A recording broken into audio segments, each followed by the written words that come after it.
Bunda, selamat datang di Mediasi, Medikids Edukasi, podcast yang membahas seputar kesehatan anak bersama para ahli.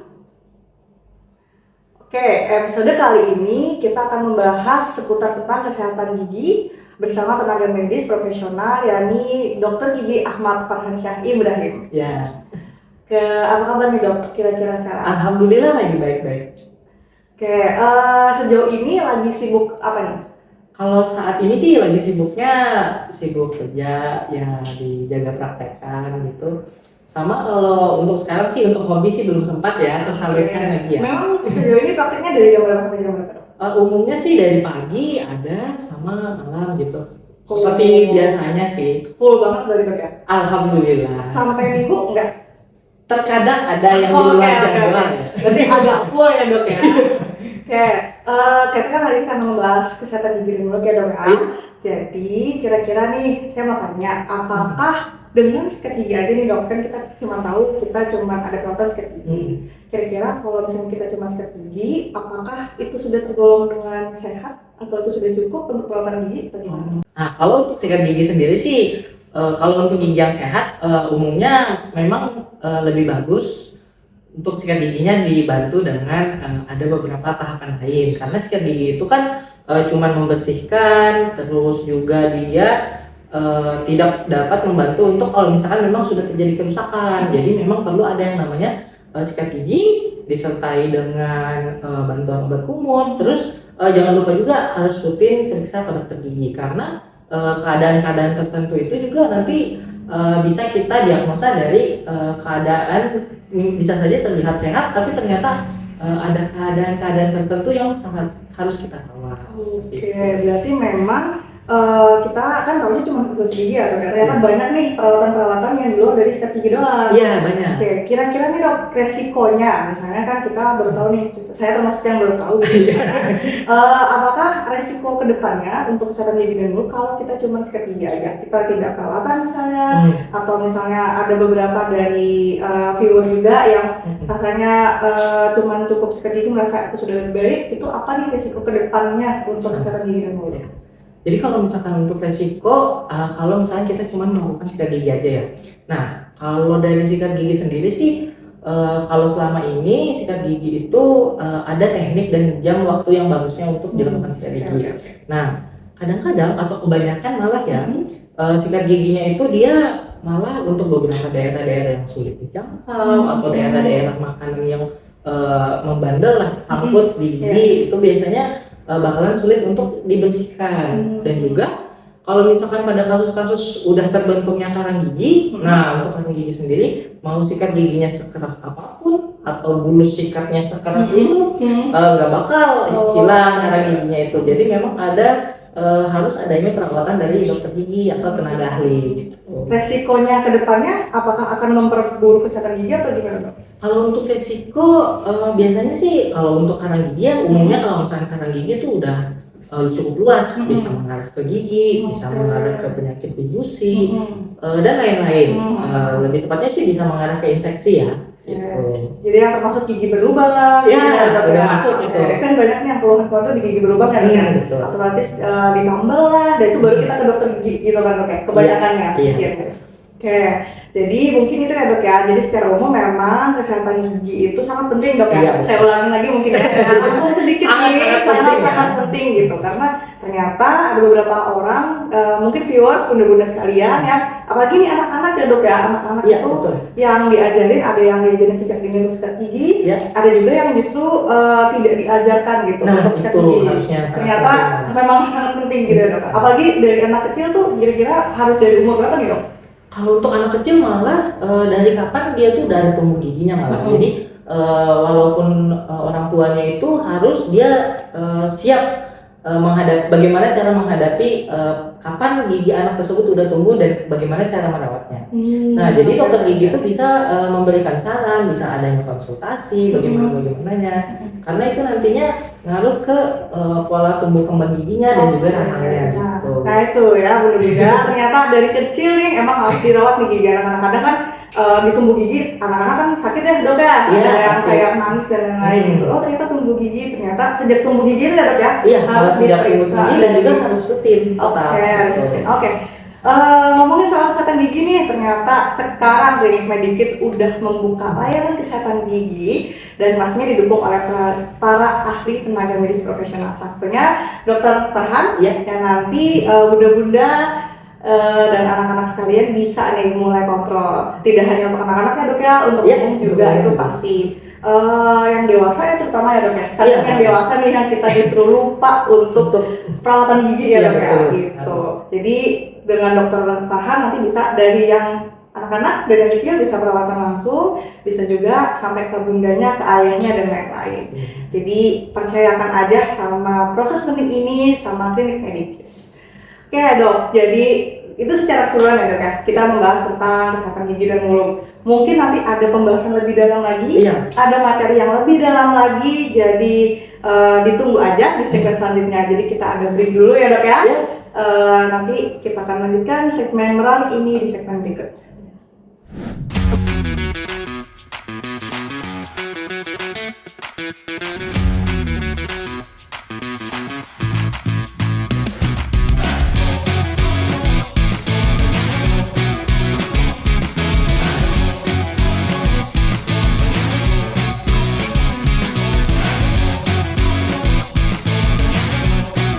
Kembali lagi di Mediasi, Medikids Edukasi.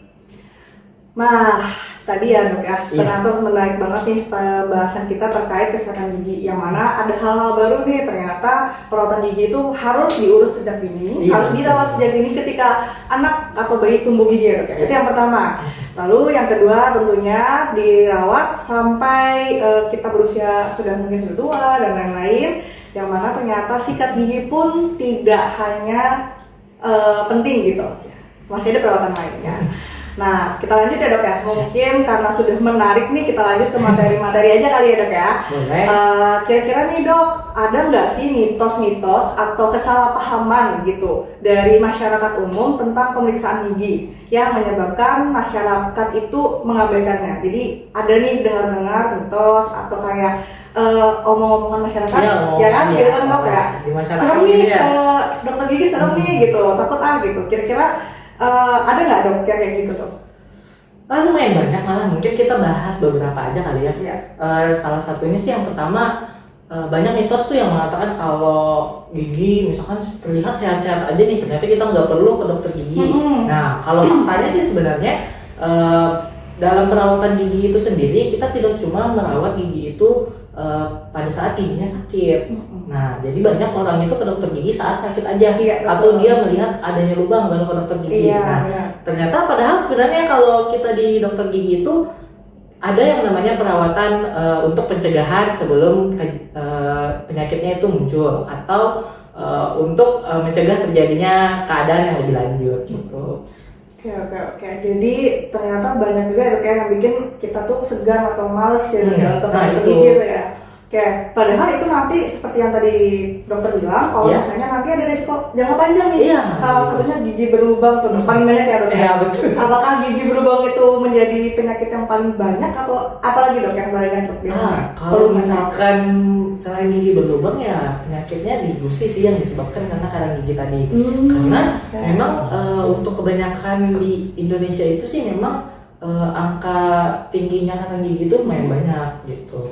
Bahkan banyak masyarakat kan yang menganggap bahwa karang gigi itu hal biasa malah. Iya benar. Padahal itu adalah gudang dari penyakit sebenarnya di situ. Nah itu yang banyak orang itu tahu bohong ya. gitu. Dan kira-kira sejauh ini ya dok ya, tadi kan karena gigi berlubang itu jadi salah satu penyakit juga ya. Nah, itu tuh penyebabnya apa sih dok sebenarnya? Kalau untuk penyebab gigi berlubang tadi sih ada banyak. Penyebab utamanya sih yang pertama dari makanan ya. Makanan yang manis, makanan yang bersifat lengket itu jadi salah satu penyebab utamanya. Selain itu juga sih penyebabnya dari orangnya itu sendiri sih.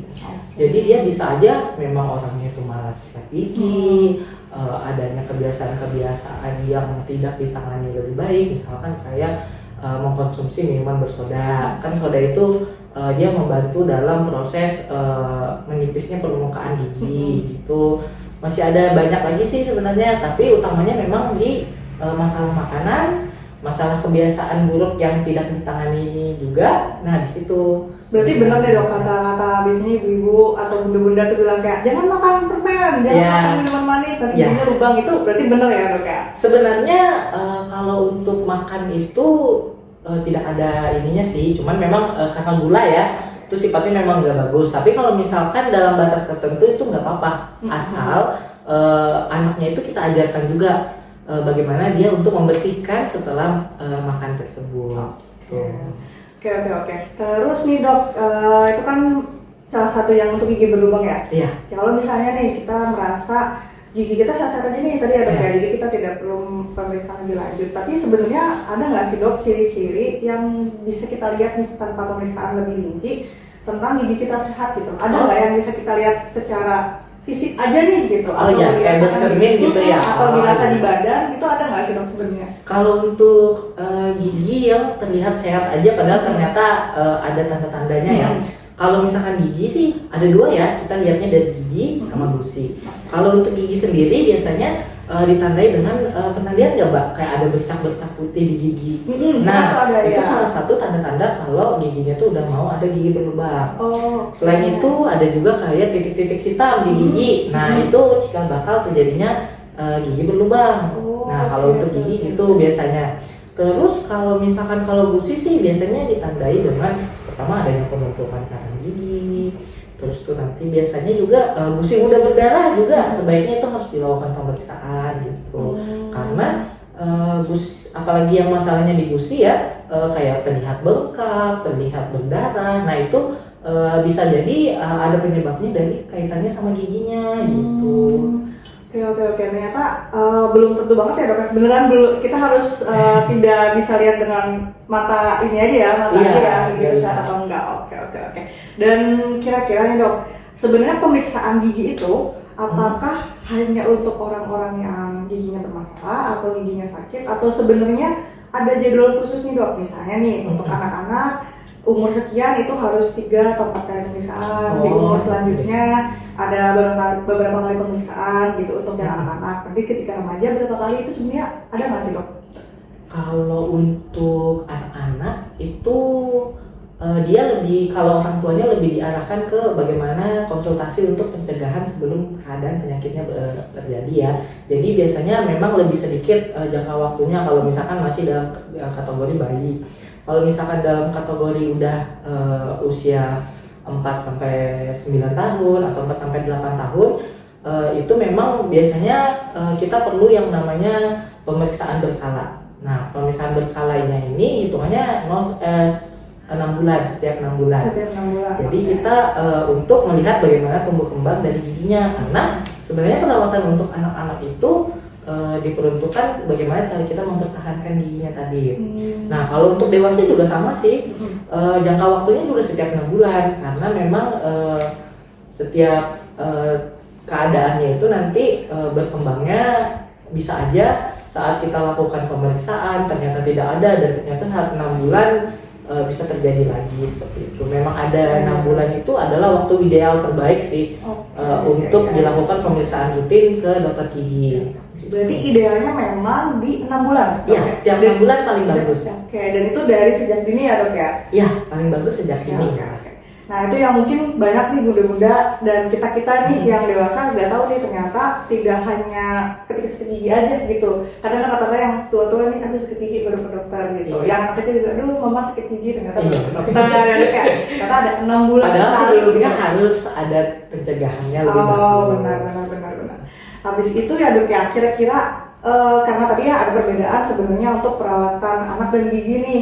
Tapi meskipun dengan jangka waktu sama-sama 6 bulan. Kira-kira apa sih dok perbedaan perawatan dari anak dan untuk yang dewasa itu apa? Perbedaannya apakah signifikan atau biasa aja? Oh ya, kalau untuk anak-anak sih lebih ke arah bagaimana perawatannya itu, bagaimana kita tuh untuk mempertahankan giginya itu sebelum masanya tanggal. Nah bedanya di situ. Jadi perawatan yang kita lakukan itu lebih ke arah pencegahan.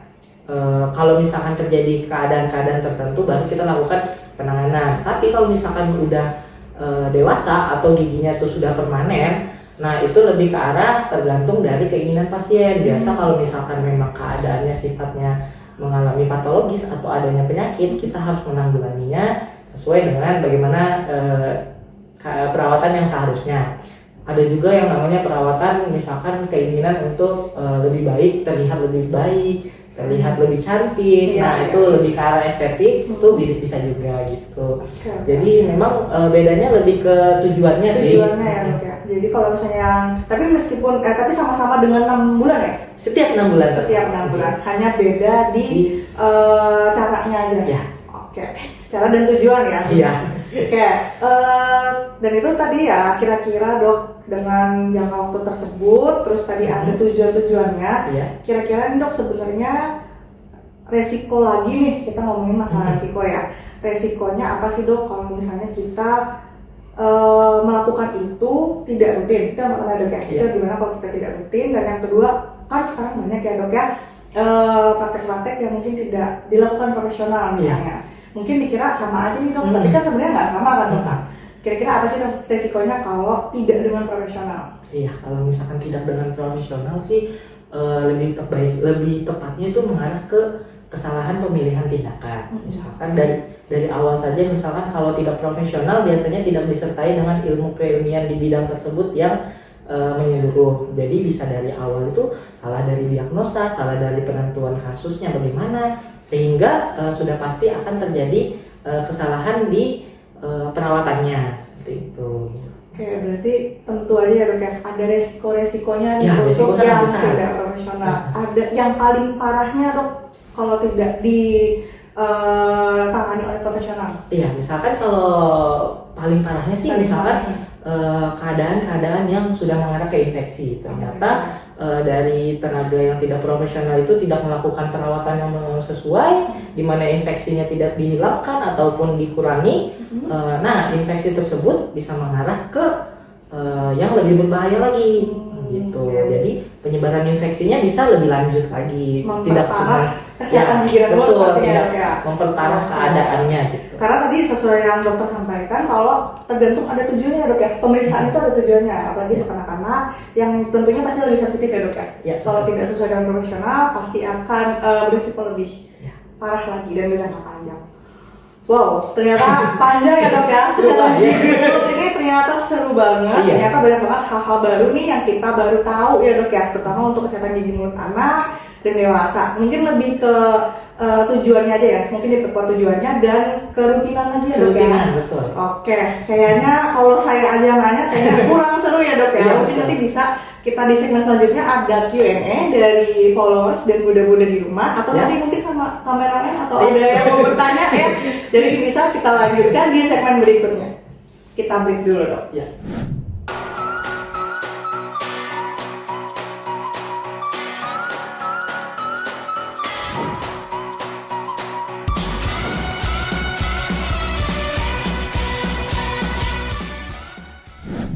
Kembali lagi di Mediasi, Medikids Edukasi.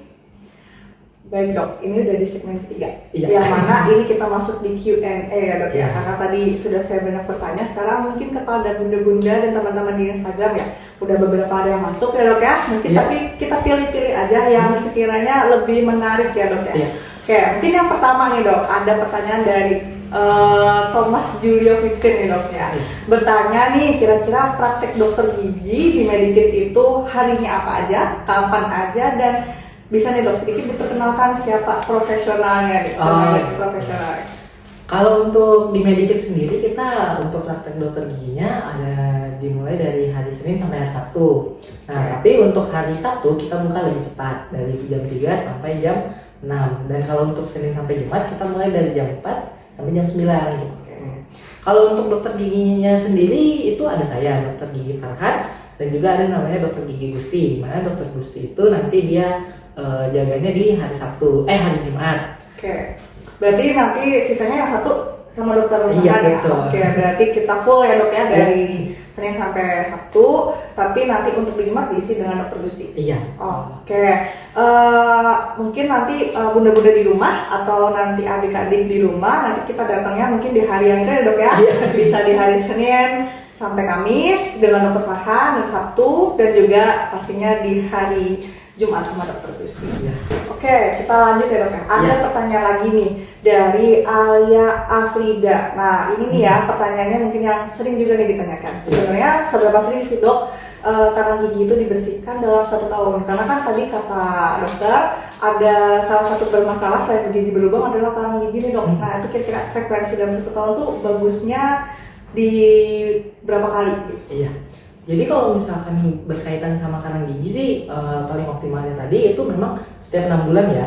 Nah itu memang udah jangka waktu yang terbaik. Tapi biasanya kita kembali lagi ke orangnya. Biasanya masalah karang gigi ini setiap orang itu berbeda-beda. Jadi ada yang lebih cepat menumpuknya, ada yang lebih lambat. Kalau masalah ini sih itu berhubungan sama masalah makanannya, sama masalah orangnya tadi. Jadi kembali lagi ke bagaimana orang tersebut gitu. Cuman kalau memang kita tanyakan masalah paling bagusnya kapan, itu setiap 6 bulan kita harus rutin lakukan pembersihan karang gigi.